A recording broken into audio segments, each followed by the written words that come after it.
All we want to do is give the food to the people who need it. We have done many things to provide safe routes and to provide access to the international organizations. We have it open almost the whole day. They can come and pick it up. We just want to give the food to the people who need it. We want people to have food, and we want the food not to reach to Hamas's hands.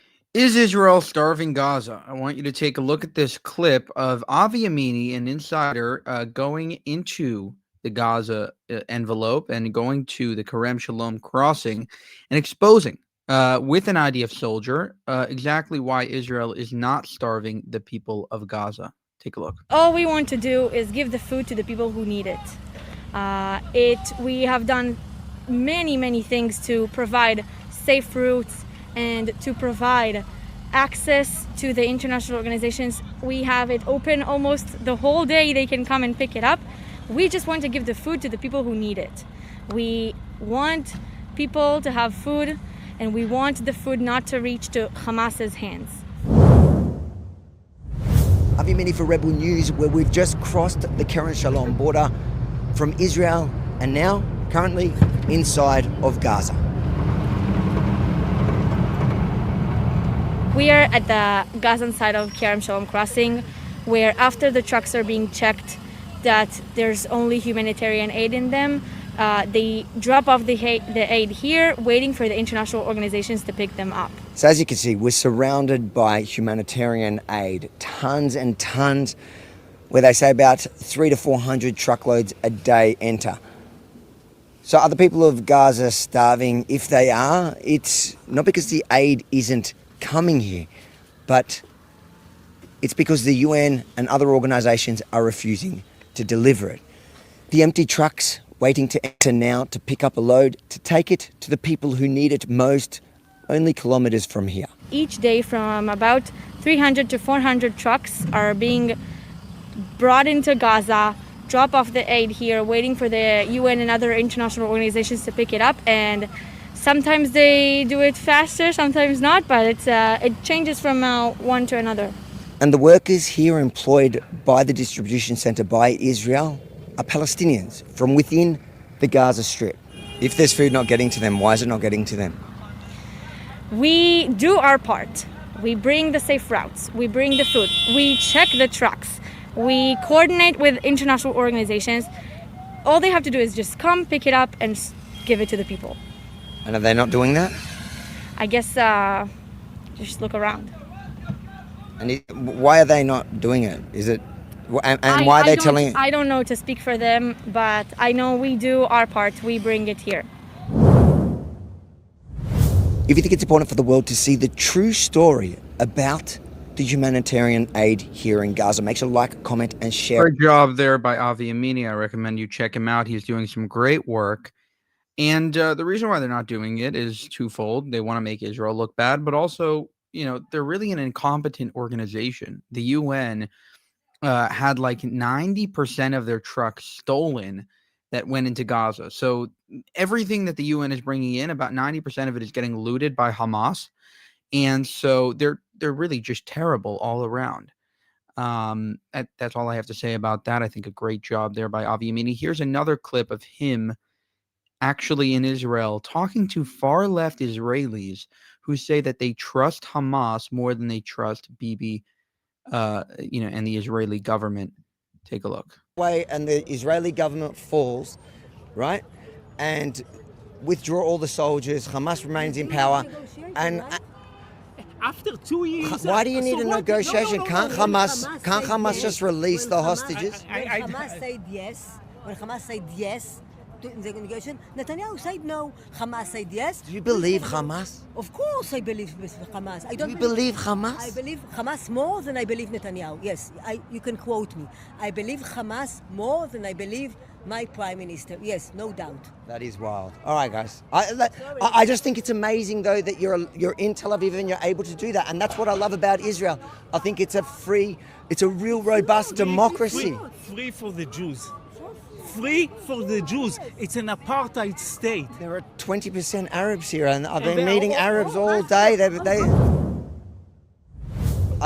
spoken to Israeli Arabs here, and yes, some identify as Palestinian, but when you pose the question to them, where would you rather live, under Israel or any other Arab state, they all want to stay. It's an unfair question because this is the best country in the Middle East. No, it's an unfair question. How can you say that we are the best country in the Middle East when we kill 70,000 people? That's genocide. How can War, we? that's war. It's sad. No, it's horrible. It's no war. war. If War is that's between two equals. No. That's not true. When is war between two equals? Why does war defined by the two parties? No, it's not. When Okay, when so- one side came in and really One tried to commit side- genocide, one the other side- side is defending its people. Why is everything started at October 7th? It didn't. In fact, it started in 1920. Was probably the first terrorist attack, and that was against Jews. And what happened? That's all what you know. You don't know about what was done to the Palestinians. You don't know about what happened in 48. Do you know where all this? I know what happened to the Yemeni people. My family came from Yemen. They were forced out by the Arabs. You know where those How far Palestinians- back do you want to go? Well, I want to go. I want to go and listen to where did all those people in the Palestinian, in the West, in the Gaza, where did they come from? Depends. It's a mix of people. There's 700 displaced people. 700,000. Mostly from Ashkelon, Ashdod. You know, all. And where were my family refugees from? I'm from Australia, but my Yemeni family were refugees from other Arab lands. So history is brutal. It's harsh, and we need to move forward. But I just think that comparing Israeli freedoms to the Palestinian, right? You said it's worse. You say it's worse. You say the Israeli government's worse than Hamas. You don't believe. You believe Hamas more than you come on. Like I think that's. To be fair, I think that's either naive or crazy. We don't agree with them. It's a different thing. What comes to mind is the phrase from God's side, which is suicidal empathy. These people are obviously the types of people who disregard their own safety in the favor of others, and for some reason see the Palestinian side more than they see their own country's side. These are the same people that were literally, creating a civil war prior to October 7th in the country. And it's exactly what Hamas wants. Hamas releases hostage photos every single day, videos every single day or every other week in order to stir up controversy inside Israel, in order to create a civil war inside of Israel. And what people don't understand is Netanyahu is not just facing pressure from, Hamas and, the Palestinian Authority and then everybody in the world and all these protests, etc. He's facing the biggest pressure from people inside of his government and inside of his country. He has the left wing, which is obviously very opposed to this war and extremely anti-him, anti-Bibi himself. And then he has the right wing, which is very pro the war and pushing him to go harder every single day. So he's caught in between, and he has to deal with this sort of constant swinging of the pendulum as more Hamas imagery comes out and people are pressured and families of hostages are, literally trying to disrupt his war efforts over and over again and mess up everything he's trying to work for and trying to end this war and trying to bring Hamas to an end.